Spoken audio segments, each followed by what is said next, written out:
During the Renaissance, Florence was the center of trade. It was also the home of the best artists that ever lived, like Leonardo da Vinci and Michelangelo. Florence was also home of a cathedral, Santa Maria del Fiore, that was built by a Renaissance architect named Filippo Brunelleschi. Florence was the banking center of Europe.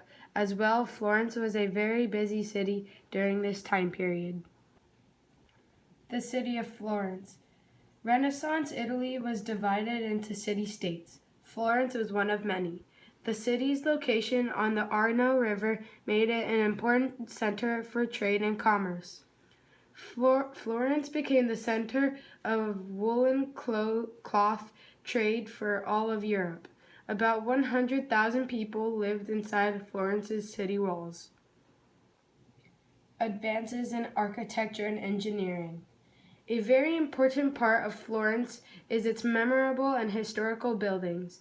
Florence has many beautiful churches and palaces that last to this day. One of the most memorable is the dome-shaped cathedral that was built by Filippo Brunelleschi.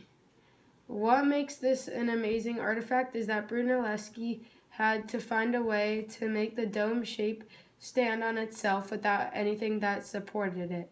His technique in doing this was to bring 8 stone arches and make them lean on top of each other. Advances in painting. The painting that you are seeing on this slide is perhaps the most famous art piece in the world, and it is of the Mona Lisa.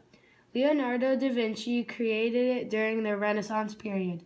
This painting uses a technique called perspective to show depth.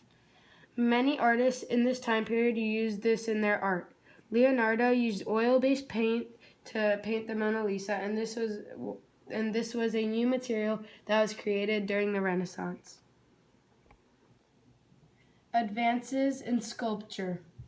Many painters used humanist ideas in their paintings, but so did sculptors.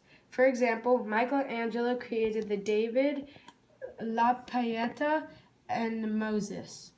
La Pieta was a sculpture of Jesus in the arms of his mom, Mary, after the crucifixion.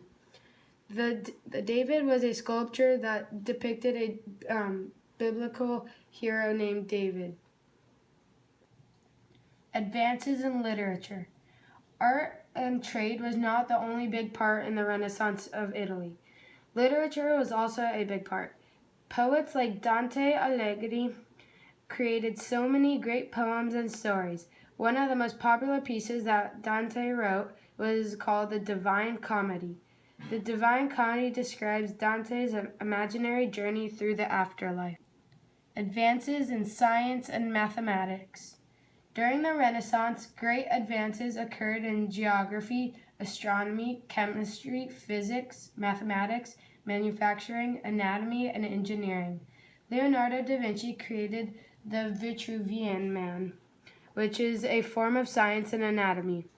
The Vitruvian Man is the drawing on this slide. Thank you for watching.